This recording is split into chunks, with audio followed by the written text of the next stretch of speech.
오늘 우리에게 주시는 하나님 말씀은 에베소서 3장 6절부터 13절까지 말씀입니다. 신약성경 312면 에베소서 3장 6절부터 13절까지 말씀입니다. 이 계시의 말씀을 제가 받들어 읽어드릴 때 살아계신 우리 주님의 음성을 들으실 수 있기를 바랍니다. 이는 이방인들이 복음으로 말미암아 그리스도 예수 안에서 함께 상속자가 되고 함께 지체가 되고 함께 약속에 참여하는 자가 됨이라. 이 복음을 위하여 그의 능력이 역사하시는 대로 내게 주신 하나님의 은혜의 선물을 따라 내가 일꾼이 되었노라. 모든 성도 중에 지극히 작은 자보다 더 작은 나에게 이 은혜를 주신 것은 측량할 수 없는 그리스도의 풍성함을 이방인에게 전하게 하시고 영원부터 만물을 창조하신 하나님 속에 감추어졌던 비밀의 경륜이 어떠한 것을 드러내게 하려 하심이라. 이는 이제 교회로 말미암아 하늘에 있는 통치자들과 권세들에게 하나님의 각종 지혜를 알게 하려 함이니 곧 영원부터 우리 주 그리스도 예수 안에서 예정하신 뜻대로 하신 것이라.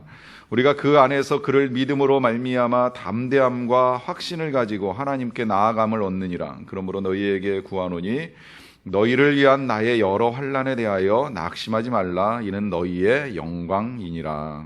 아멘. 우리 옆 사람하고 이렇게 인사 나눕시다. 그냥 짧게 사랑합니다. 좌우로 보시면서 사랑합니다. 그리고 인사 좀 나누고 함께 말씀 나누겠습니다.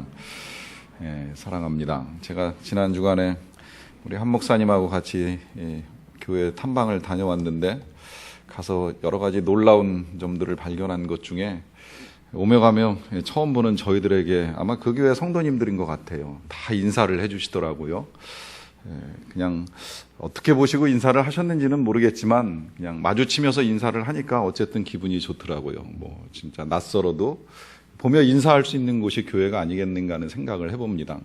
내가 저 사람 모르기 때문에 모른 척 하는 것이 아니라 교회를 찾아온 손님이고 뭐 우리 교회를 다니는 사람이면 형제 자매일 것이고 뭐 다니는 사람이 아니라면 처음 왔으니 정말 따뜻하게 인사해주고 사랑으로 맞이하는 거, 이것이 교회가 아닌가 하는 생각을 합니다. 뭐 오늘 설교 제목 전도하라인데 제가 과거에 권사님 중에 그런 분 뵌 적 있어요. 전도 못하지만 교회까지 찾아온 사람이라도 우리가 사랑으로 대해야지요라고 말씀하시는 걸 들어본 적이 있는데, 진짜 나가서 전도하지 못하면 교회 안에서 만나는 사람들한테라도 우리가 사랑을 전하면 이게 전도라고 생각해도 틀리지는 않을 것 같습니다. 그래서 기왕이면 이렇게 인사 나누고 또 이제 교회 안에서도 오며 가며 엘리베이터 같이 탔을 때나 이 사람 처음 본다고 생각하지 마시고 인사 나누세요. 그냥 인사하시면 됩니다. 오늘부터라도 그냥 서로 목례라도 할 정도 되면 우리 교회가 그래도 따뜻하구나, 사랑이 넘치는구나, 그렇게 전할 수 있으리라고 생각을 합니다. 혹시 여러분들 가운데 이수현이라고 하는 이름의 청년을 기억하시는지 모르겠어요. 지난 1월 26일이 고 이수현 씨에 대한 15주기 추모일이었습니다. 이번 이 15주기 추모일에는 이수현 씨의 이야기와 이 아들 이수현 씨를 잃은 뒤에 그의 숭고한 정신을 기르기 위해서 애쓴 그의 아버지 어머니의 이야기를 담은 다큐멘터리 영화 가케하시는 일본어고 이제 한문으로는 가교라고 하는 뜻을 담고 있는데, 그 영화 시사회가 도쿄에서 열렸다고 합니다. 왜 이 사람의 영화가 일본에서 개봉되는지 아실 거예요. 지난 15년 전인 2001년 1월 26일에 이수연 씨가 아르바이트를 마치고 집으로 돌아가다가 오후 7시 15분경에 도쿄에 있는 시노쿠보역에서 열차를 기다리던 중에 일본인 취객이 술 취해서 선로에 떨어진 것을 목격하고 뛰어들어가서 망설이지 않고 그를 살려내고 자신은 죽게 된 일이 있었기 때문입니다. 사실 장래가 촉망받던 청년이었어요. 평소에 이제 한일 교류에 관심이 많아가지고 93년에 고려대학교 무역학과에 입학을 하고 졸업해서 바로 일본 유학 가가지고 이 두 나라 한일 간의 교역과 문화 교류에 있어서 확실한 1인자가 되겠다라고 하는 꿈을 가지고 유학 가서 열심히 일하고 또 공부하던 중에 이렇게 꽃다운 인생을 끝내고 말았습니다. 당시 이 한국인 청년의 희생 앞에 이 일본 정계까지도 존경을 표했고, 또 언론은 살신 성인이라고 하는 제목으로 기사를 쓰면서 그에 대한 경외를 표현했습니다. 우리나라에서는 2008년에 이 사건을 담은 영화가 개봉이 되었었고요. 너를 잊지 않을 거야 라고 하는 제목의 영화가 개봉이 되었고, 이 영화 제작 발표회에서 어머니께서, 그 이수연 씨의 어머니죠, 내 아들이 비록 꿈을 펼쳐보지는 못했지만 한일 친선 외교를 하겠다라고 하는 꿈은 이루어지고 있다고 생각한다는 고백을 했어요. 실제로 이제 이 일 후에 일본에서는 이 이수연 씨 추모 모임도 있고 장학회도 만들어지고, 또 그 영화 너를 잊지 않을 거야가 시사회를 할 때에 참석했던 아키히토 일왕 부부도 눈물을 흘리고 함께 이 청년을 본받자라고 하는 움직임도 이뤘다라고 합니다. 뭐 지금이야 이제 한일 관계가 좀 경색되고 잘 풀리지 않아서 그 효과가 잘 보이진 않지만, 어쨌든 분명한 건 한 사람의 죽음이 한 사람을 살려내고, 또 한 사람의 죽음이 불편했던 관계를 풀어나가는 데 중요한 역할을 한다라고 하는 것을 보게 됩니다. 아무리 누가 뭐라고 해도 세상에서 가장 가치 있는 일은 생명을 구하는 일입니다. 의사의 일을 우리가 지금도 귀하게 여기는 건 이 의사의 일이 생명을 다루기 때문입니다.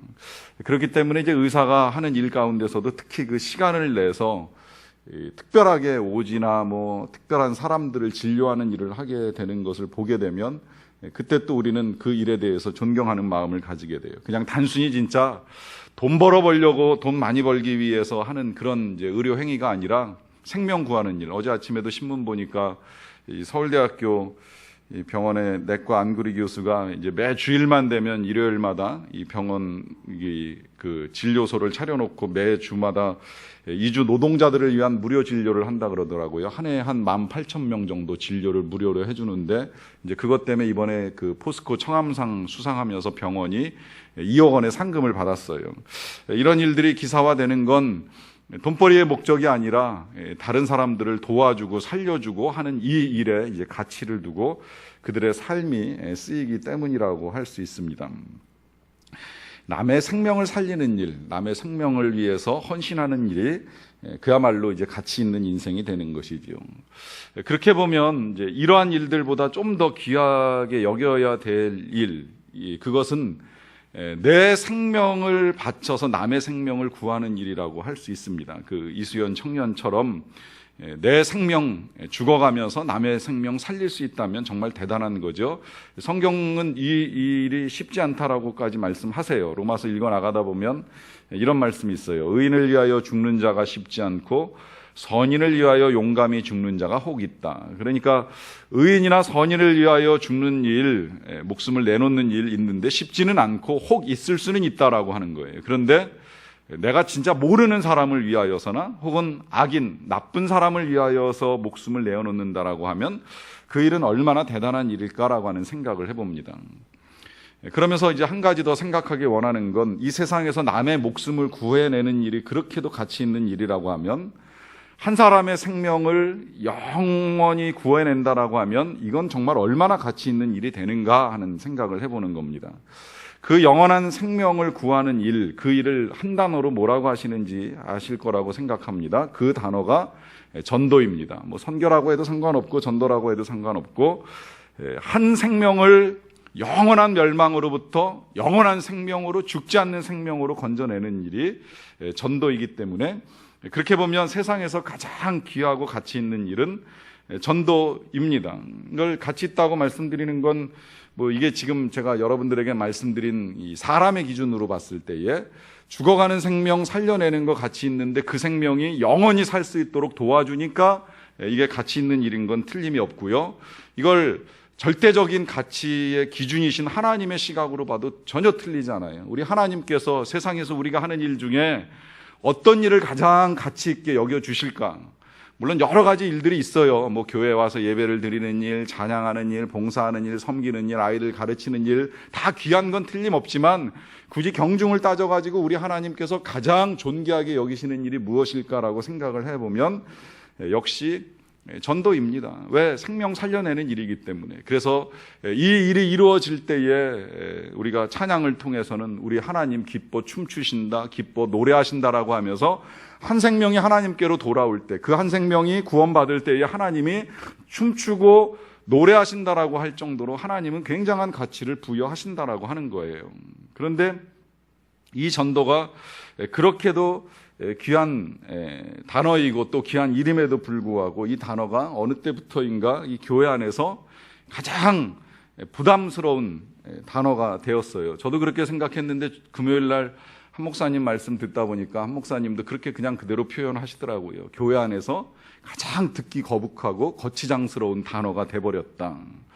그렇게 생각하시는 이유, 저도 그렇게 생각하는 이유는 이제 몇 가지 증거들 있어요. 교회에서 이렇게 가끔 한 번씩 특강 제목 내걸고 특강 해보면 사람들 반응이 달라요. 내적 치유 특강, 재정 특강, 자녀 양육 특강, 이런 거 하면 관심 가지고 모여들어요. 그런데 선교 특강, 전도 특강 하면 생각보다 별로 관심 없는 것 같아요. 자녀 양육을 위해서는 이런저런 강의 개설해 주세요라고 하는 요청 받아본 적이 있지만 어떻게 전도해야 되는지 가르쳐 주세요라고 말씀하시는 분들의 이야기를 지난 6년 동안 한 번도 들어본 적은 없어요. 그만큼 관심도 없고 부담스럽다는 거예요. 자, 왜 그런가 생각을 해봤어요. 무슨 이유인가. 전도에 대한 여러 가지 오해들이 있는 건 아닌가라고 하는 생각도 해봤습니다. 한때 이제 우리 교회, 이웃교회 중에 이 판교회가 신도시가 세워지면서 여러 교회들이 세워졌는데 제일 크게 세워진 교회가 있어요.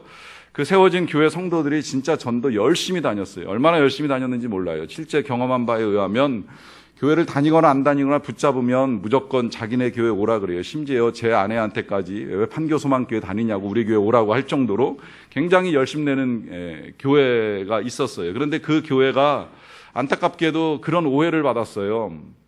교회가 건물 크게 짓고 나서 재정이 부족하다 보니까 사람 빨리 채워가지고 빚 갚으려고 한다. 그런 이야기를 전해 들으면서 좀 속상하고 안타까웠어요. 왜 교회가 그렇게 보일까? 교회가 건물 세워놓고 빚 갚기 위해서 사람을 불러들여야만 되는 그런 데가 돼버리고 말았는가? 그렇다고 한다면 혹시 우리 교회 주변에서도 우리 교회를 그렇게 볼 수 있는 거 아닌가?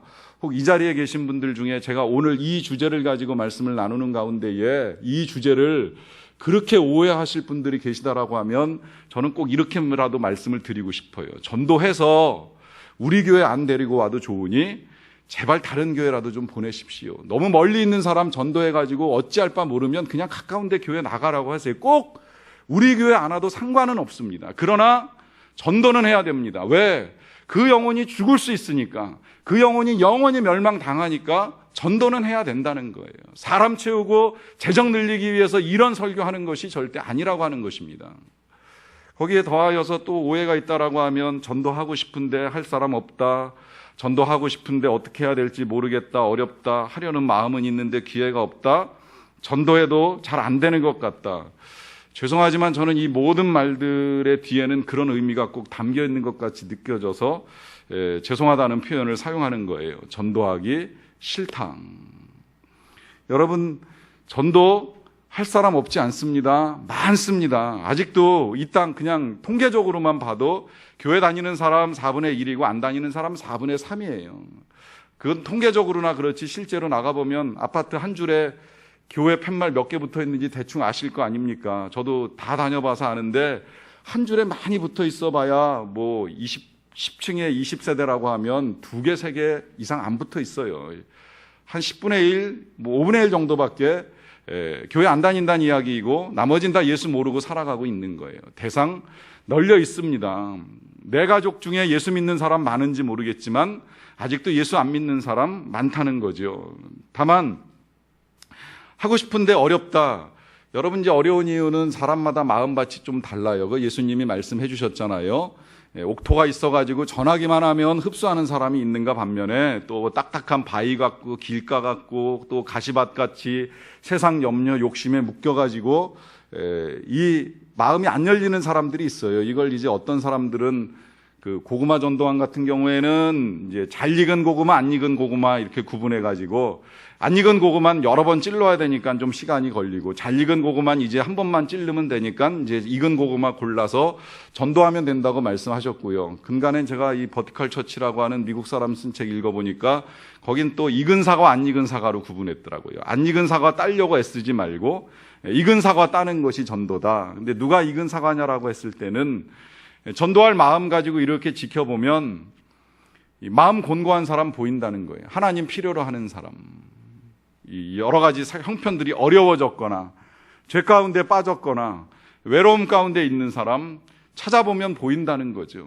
그러면 그런 사람에게 내가 만난 하나님, 내가 만난 예수님 전하면 된다는 거예요. 기회가 없다라고 하는 것이 아니라 기회를 만들어 가라고 당부를 하는 겁니다. 이 기회에 대해서는 예수님도 우리에게 말씀하셨어요. 너는 말씀 전파하라. 때를 얻든지 못 얻든지 항상 힘쓰라. 기회가 닿을 때만 하려고 애쓸 일이 아니라 기회가 닿지 아니하여도 전하려고 애쓰라고 하는 당부를 우리 주님이 하신 겁니다. 마지막으로 잘 안 된다. 전도해도 잘 안 된다라고 하는 이 오해는 이렇게 생각하시면 돼요. 결과를 생각하니까 우리가 그렇게 생각하게 되는 것이고요. 전도는 원래 전하는 건 내가 하는 것이고 결과는 하나님이 책임지시는 겁니다. 내가 그 사람을 여기까지 아니면 어떤 교회까지 오게 하고 보내는 이 일이 내 책임이 아니라 전하는 것까지가 내 책임이라는 거예요. 믿고 안 믿고는 그 사람이 결정하고 또 그 사람이 결정하도록 움직이시는 분은 하나님이시기 때문에 하나님께 맡기고 나아가면 됩니다. 우리는 그저 전하기만 하면 된다는 것입니다. 우리가 예수님을 믿는 이유는 무엇일까요? 이 믿음이라고 하는 것이 믿고 신뢰하고 따라갈 때의 믿음이라고 우리가 보통 이야기를 합니다. 그렇게 보면 예수님을 믿고 신뢰하고 따라가는 이유가 분명하지요. 그 이유는 우리 예수님께서 우리를 구원하셨기 때문입니다. 우리의 생명을 구원해 주셨기 때문에. 자, 왜 구원해 주셨는지에 대한 이유도 분명합니다. 우리가 구원받지 못하면 예외 없이 다 멸망입니다. 예외 없이 다 지옥입니다. 이 멸망 생각보다 끔찍한 지옥이에요. 얼마나 끔찍하겠어, 얼마나 힘들겠어, 가게 되면 가지 할 정도로 생각할 문제는 아니라는 거예요. 예수님 없는 이 삶의 지옥은 굉장히 심각합니다. 생각보다. 그런데 이 예수님을 믿어야지만 우리가 하나님의 나라에 들어가고 천국의 은혜를 누릴 수 있는데 이걸 꼭 나중에 천국 간다, 지옥 간다로 구분해서만 생각하실 일이 아니라 현실로서 생각을 해봐도 틀리진 않아요. 우리가 이 땅에서 정말 예수님을 잘 믿으면 예수님만 신뢰하고 예수님만 따라가야지라고 하는 생각이 분명하면 어떤 상황 속에서도 절대 평안을 안 뺏깁니다. 어떤 상황 속에서도 기뻐할 수 있습니다. 반대로 예수님 모르고 살아가면, 그리고 특히 더 예수님 모르고 죄 가운데 살아가면 이 세상이 아무리 좋아도 그 삶은 지옥이에요. 그 삶 자체가 고통이에요. 이런 이제 삶을 이 땅에서 우리가 맛보다가 나중에는 이 믿음 가지고 천국에 가기도 하고 나중에 지옥에 가기도 하는데 그 천국과 지옥은 진짜 입에 담을 수 없을 만큼의 환상과 또 입에 담을 수 없을 만큼의 끔찍한 일들을 경험하게 될 수 있다라고 하는 것입니다. 이 차이가 너무나도 크다 보니까 예수님께서 우리를 구원하시기로 결정하시고 예수님이 먼저 그 생명을 우리 위해 내어 주신 거예요. 그 예수님을 우리가 믿고 따라가는 이유는 생각해 보면 우리가 대단한 의인도 아니고 대단한 선인도 아닌데 성경대로 표현하면 우린 악인이고 진짜 지옥 갈 죄인들인데 이 악인, 이 죄인을 위하여 우리 주님이 대신 죽으시고 부활하셨다는 거예요. 그래서 제가 그런 표현을 사용하잖아요. 내까짓게 뭐라고. 이게 우리가 뭐라고 예수님이 하나님의 아들이 죽으셨을까? 우리가 뭐라고 하나님의 아들이 그 생명을 대신 내어주셨을까? 이렇게 생각하면 사실은 그것만으로 우리는 받을 걸 다 받은 거예요. 더 필요 있는 게 없어요. 살려줬으면 됐지. 이런 죄인이 천국 가면 됐지. 뭘 더 그렇게 필요로 하겠어요. 이거면 다 된 거거든요. 그런데 왜 우리를 그러면 그렇게 특별하게 대우하셔서 구원하시고 하나님 나라에 들어가게 하셨을까? 이 일에 대해서 사도 바울 선생님이 오늘 본문 8절에서 이렇게 고백을 하는 겁니다.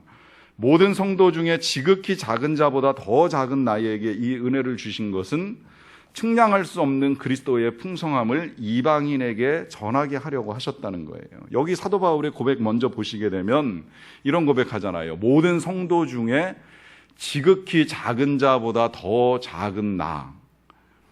이게 뭐 다 상식적으로 그냥 키가 작아서 작은 거 아닌 거 아실 거예요. 사도 바울이 키가 작았다는 말은 있지만 그런 의미로 하는 거 아닌 거 아실 거예요. 사실 냉정하게 생각해 보면 사도 바울은 굉장히 큰 사람이에요. 이성적으로 세상적인 눈으로 보면 대단한 사람이에요. 가문 그러면 당대 최고의 로마 시민권을 가진 가문이에요. 학벌 가말리엘, 당시에 최고의 선생 딱 3명이었는데 그 중에 한 사람이 가말리엘이었는데 그 가말리엘 밑에서 수제자로 배웠어요. 그러니까 성경 구약을 창세기부터 말라기까지 다 꿰뚫고 있어요. 그의 신학적 그 바탕이 나중에 이 신약 성경 절반을 써내려 갈 수 있을 만큼의 학문을 가진 사람이에요. 열심과 열정, 아무도 그와 같은 열정을 따라갈 사람이 없어요. 평생을 오직 하나님을 위하여, 예수를 믿을 때나 안 믿을 때나 오직 하나님만을 위하여 한평생을 바쳐서 살아갈 수 있을 만큼의 열정을 가진 사람이에요. 정말 대단한 사람이에요. 이 세상 기독교 역사 2000년 지내오는 동안에도 아직까지 사도 바울 같은 인물은 등장하지 않았습니다. 그럴 만큼 대단한 사람이 뭐라고 고백하느냐 하면 지극히 작은 자보다 더 작은 나라고 하는 고백을 해요. 왜 이런 고백을 할까요? 하나님 앞에 제대로 서서 보니까 자기 가진 가문, 학벌, 열정 다 필요 없는 거, 아무것도 아닌 거, 자기의 구원을 이루는 데 있어서 자기가 가지고 있었던 그 수많은 것들이 아무것도 아닌 걸 분명히 깨닫게 된 거예요. 그러다 보니까 그런 표현 사용하는 거예요. 지극히 작은 자보다도 더 작은 나. 이걸 이제 제 표현으로 바꾸자면 내까지 것이 뭐라고? 하나님이 날 구원하셨는가? 이렇게 고백을 하는 겁니다. 그렇게 고백을 하다 보니까 왜 그럼 하나님이 나를 살리셨을까? 왜 나에게 이 은혜를 주셨을까? 왜 나 같은 자를 위하여 예수 그리스도께서 대신 죽으시는 은혜를 베풀어 주셨을까? 생각하다 보니까 그 답을 찾아나간 것이 뭐냐면 측량할 수 없는 그리스도의 풍성함을 이방인에게 전하게 하시려고 구원하셨구나라고 하는 사실을 깨닫게 된 겁니다. 그래서 이 사실을 알고 남은 생애에 오직 예수 그리스도를 전하는 일에 헌신을 하는 겁니다. 그렇게 전하면서 때론 매도 맞고 풍랑도 만나고 감옥에 가는 일을 겪어도 멈추지 않아요. 왜 멈추지 않겠습니까? 왜 중단하지 않고 이 일을 계속 하겠습니까? 지금도 감옥에 갇힌 상태에서 이 에베소서 편지를 쓰면서 이런 고백을 하는 이유가 뭐겠어요? 멈추면 누군가 예수님을 모르고 그냥 죽을 수 있다는 걸 아는 거예요. 영원한 사망, 건질 수 없는 그 사망에 빠지게 된다는 걸 알기 때문에 멈추지 않는 겁니다. 또 이유가 있어요. 나를 구원하신 예수님을 나만 믿고 알고 살아가기에는 너무 이기적이고 악하다는 걸 알고 있는 거예요. 우리가 지난 시간에 들었잖아요. 나쁜 사람은 다른 사람이 아니라 나뿐인 사람, 나밖에 모르는 사람이 나쁜 사람이라고 한다면 나 한 사람 구원받았으면 그만이지, 나 한 사람 예수 알면 다지, 이렇게 생각하고 살아가는 건 이건 아니라고 생각하니까 전하려고 애쓸 수밖에 없다라고 하는 것이지요. 이거 아니어도 또 이유 있어요. 하나님의 사랑을 아는 거예요. 자기 자신을 얼마나 사랑하셨기에 그 아들까지 내주실 수 있었는가, 이 하나님의 사랑을 아는 거죠.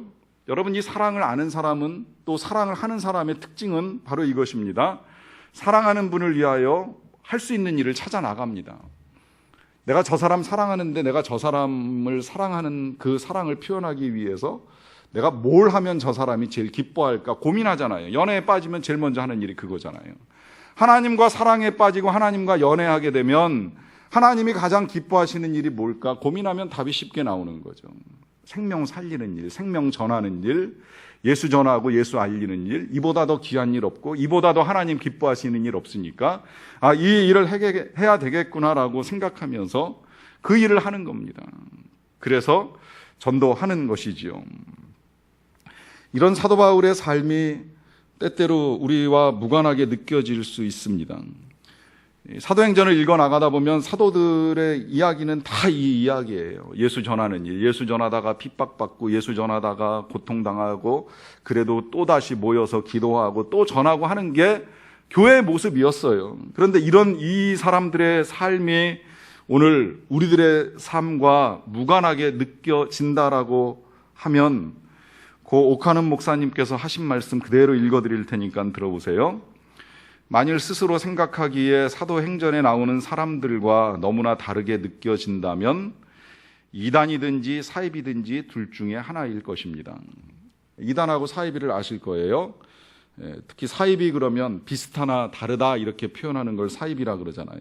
그러니까 예수 믿는 것 같으나 예수 믿지 않고 있는 걸 의미합니다. 그러니까 이 사도행전에 나오는 사도들의 삶, 성도들의 삶과 오늘 나의 삶이 전혀 관계없는 것 같고 그건 그 사람들 일이었지 난 그렇게 살 필요가 없다라고 느껴지면 우린 예수 믿는 것 같지만 믿지 않고 있는 삶일 수도 있다는 겁니다. 제가 오래전에 책에서 읽고서 어느 책에 있는지 찾다가 결국은 찾지는 못했지만 대충 이제 기억나는 이야기 중에 이런 이야기를 읽은 기억이 있어요.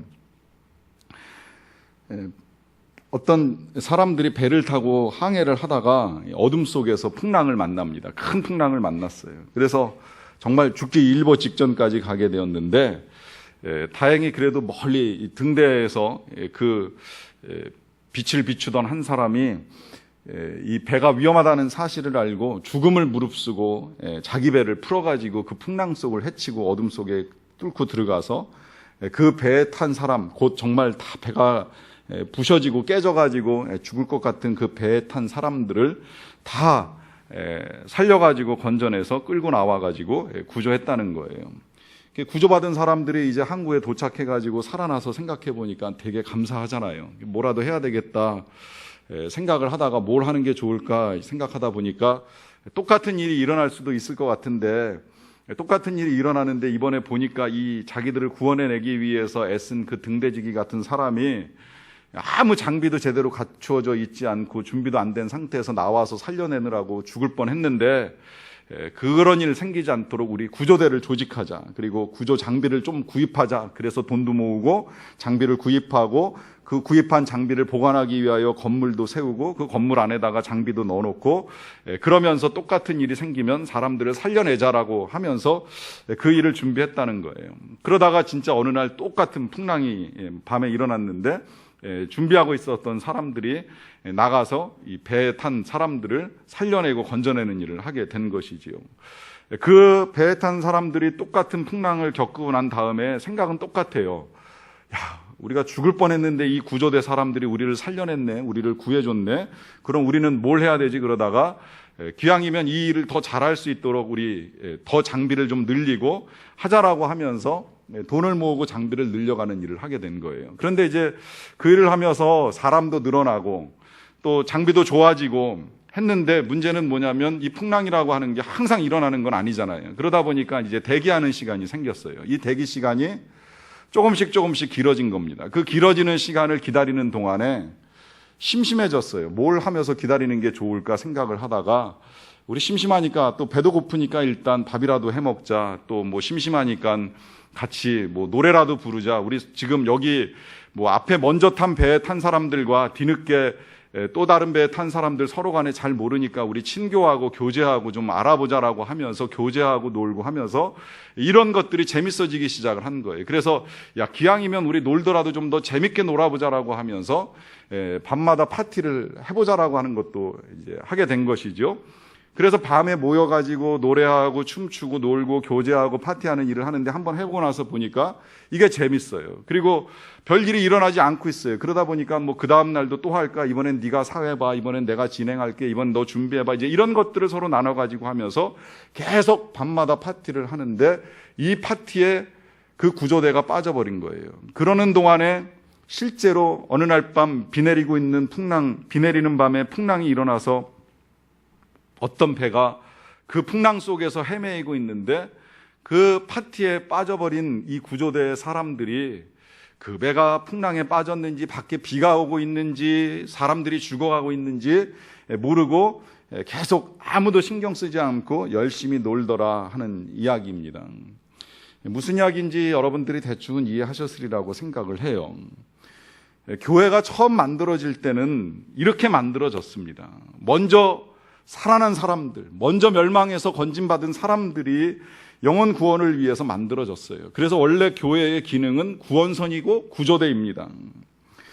영혼 구원을 위해서 만들어진 거예요. 그런데 이 구원받은 사람들이 구원받은 감격을 가지고 처음에는 교회를 세우고 교회를 통해서 사람들을 구원해 내는 일들을 쭉 해나가다가 어느 순간 그 교회의 본분을 잊어버리고 먹고 배우고 놀고 노래하고 친교하는 일에만 전혀 관심을 가지고 집중하는 일이 생겨나게 된 것이지요.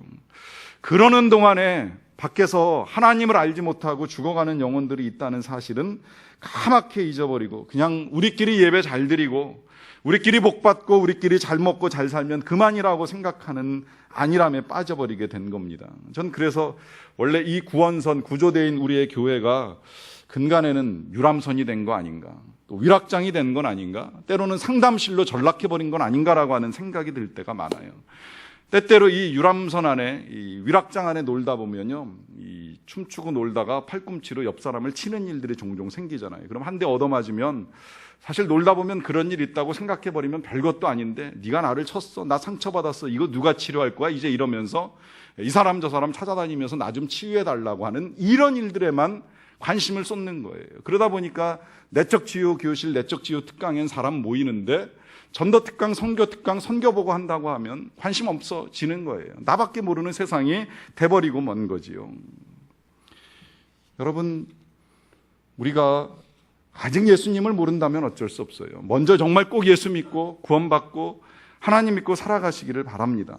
그러나 정말 예수 믿는다라고 하면, 나도 이 예수님 알고 예수님이 나를 위하여 하신 일을 안다라고 하면 우리가 우리에게 이 귀한 삶을 절대 놀이터로만 만들 수는 없습니다.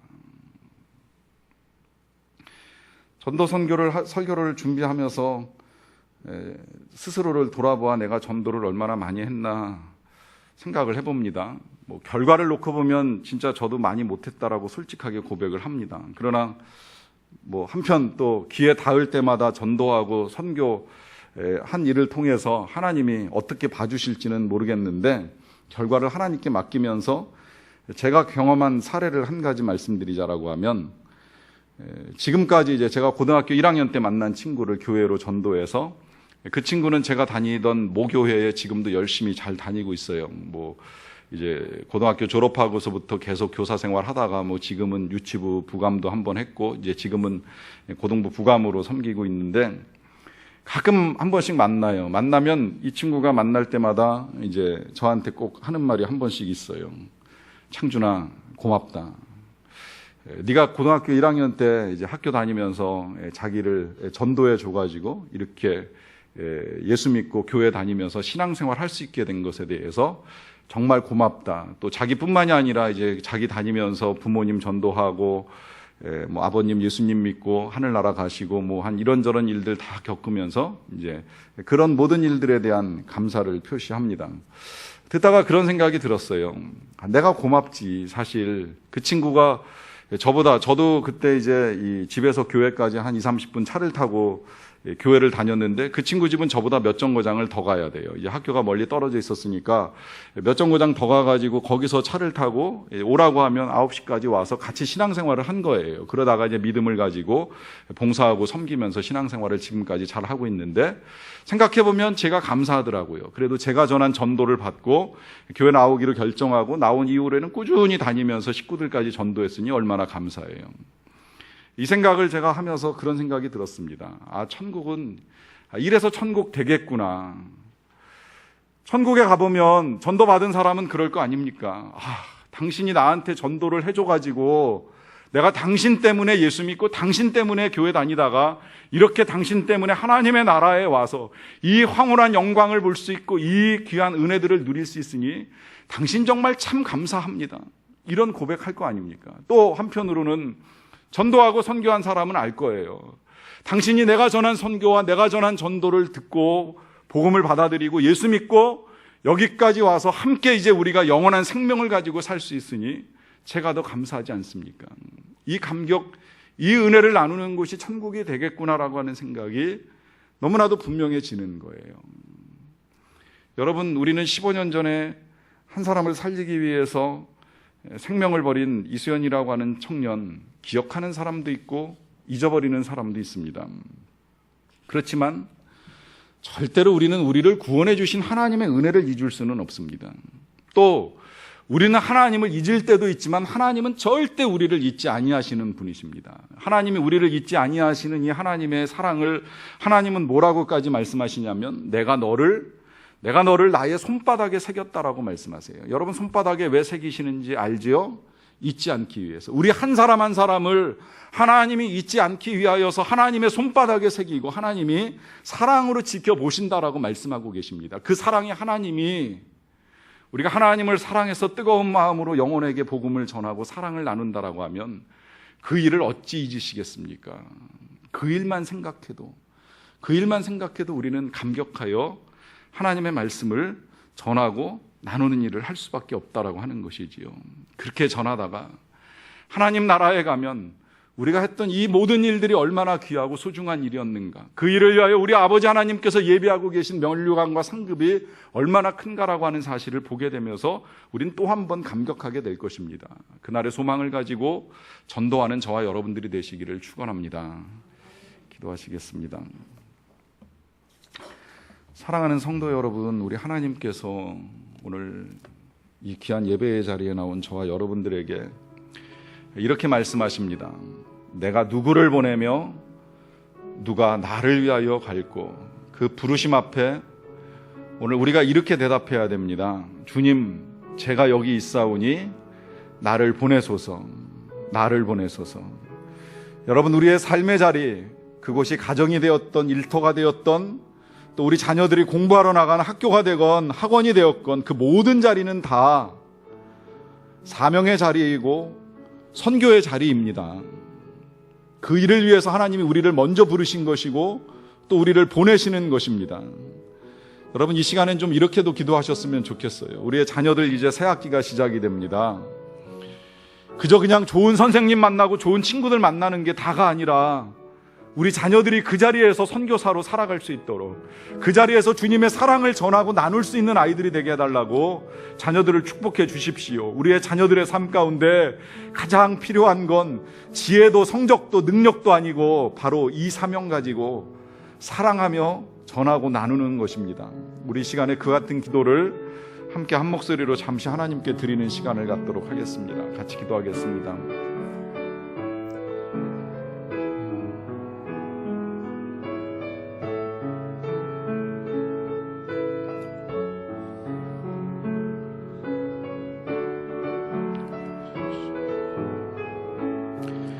사랑의 아버지 하나님, 감사합니다. 먼저 우리가 의인도 아니고 선인도 아닌데 우리를 구원하신 은혜와 사랑을 진심으로 감사드립니다. 이 구원과 생명의 은혜를 베풀어 주심은 우리로 하여금 이 그리스도의 풍성함을 하나님 알지 못하는 자들에게 전하라 하심인 줄로 믿사옵나이다. 이 사명 소홀히 하였음 용서하시고 이제라도 주어진 삶의 자리에서 우리가 주님 전하며 살기를 원합니다. 주님 사랑 나누며 살기를 원합니다. 주님, 우리를 강건하게 하시고 담대하게 하시고 하나님 우리에게 주신 그 뜨거운 사랑을 가지고 나누어 생명 구원하고 살리는 가장 가치 있는 일을 행하는 자들 되게 하여 주시옵소서. 예수님의 이름으로 기도하옵나이다. 아멘. 함께 찬양하시겠습니다.